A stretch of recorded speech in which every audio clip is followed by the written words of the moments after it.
یتقون، کیا وہ ڈریں گے نہیں، کیا وہ تقوی نہ اختیار کریں گے؟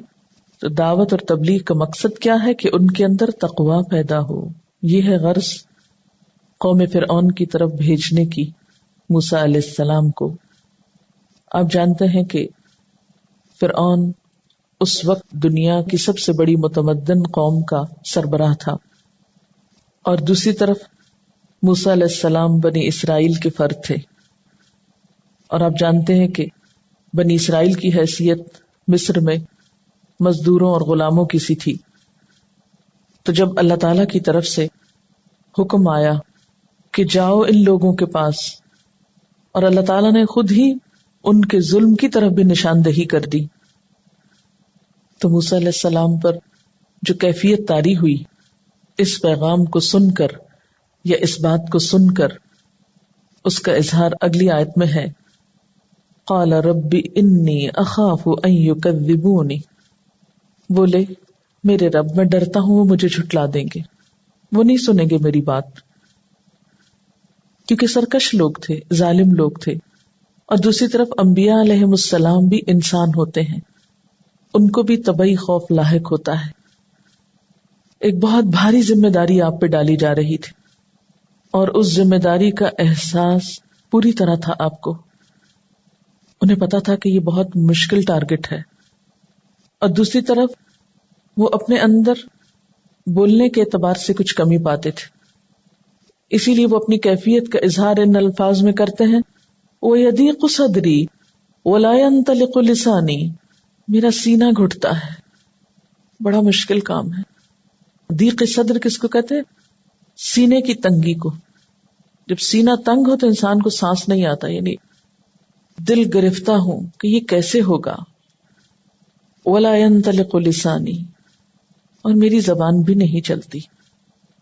سورۃ طٰہٰ میں بھی آپ پڑھ چکے ہیں نا کہ ان کو پھر دعا سکھائی گئی تھی رب اشرح لی صدری. تو شرح صدر کیا ہے؟ دل کا کھل جانا، اطمینان ہو جانا، ریلیکس ہو جانا. اور ضیق صدر کیا ہے؟ سینے کا گھٹنا، اندیشوں کی بنا پر، فکر اور احساس ذمہ داری کی وجہ سے. اور ویسے بھی اس وقت موسیٰ علیہ السلام کو اپنی پچھلی زندگی کے سارے واقعات یاد آ گئے ہوں گے کہ کن حالات میں وہ مصر سے نکلے تھے. ایک قبطی کا قتل ان کے ہاتھوں سے ہو گیا تھا غیر ارادی طور پر. اس لیے وہ اللہ تعالیٰ سے ریکویسٹ کرتے ہیں فَأَرْسِلْ إِلَىٰ ہارون، آپ ہارون کی طرف بھیجیے. کس کو؟ جبریل علیہ السلام کو. کس لیے؟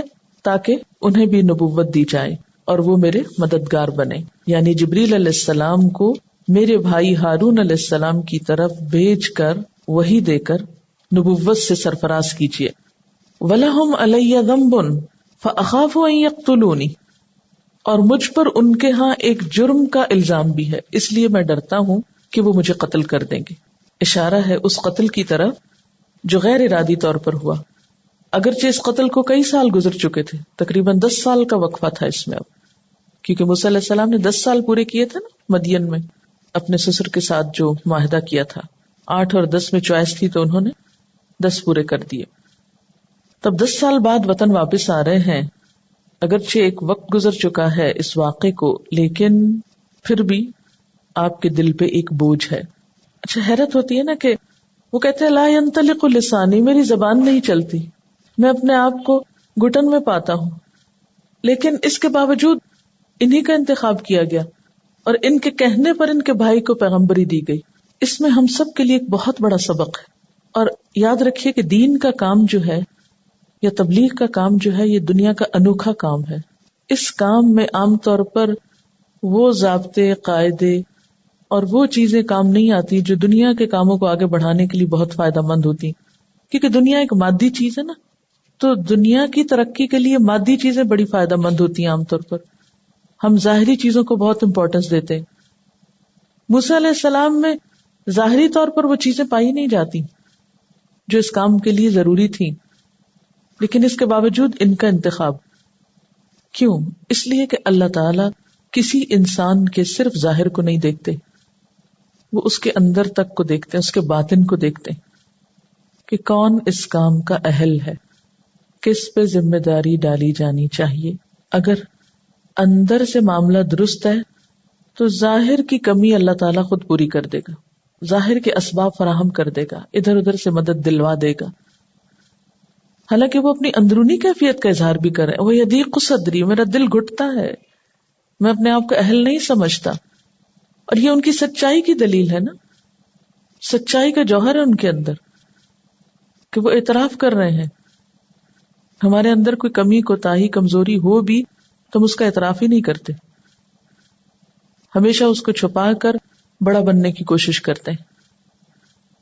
لیکن وہ اللہ تعالیٰ کے سامنے وہ سارے خطرات رکھ رہے ہیں کہ اللہ تعالیٰ آپ مجھے یہ کام تو دے رہے ہیں، یہ ذمہ داری تو مجھ پہ ڈال رہے ہیں، لیکن کچھ مشکلات ہیں اس میں. اب سنیے اللہ تعالیٰ کیا فرماتے ہیں. وآخر دعوانا الحمد للہ رب العالمین. سبحانک اللہم وبحمدک، نشہد ان لا الہ الا انت، نستغفرک ونتوب الیک. والسلام علیکم ورحمۃ اللہ وبرکاتہ.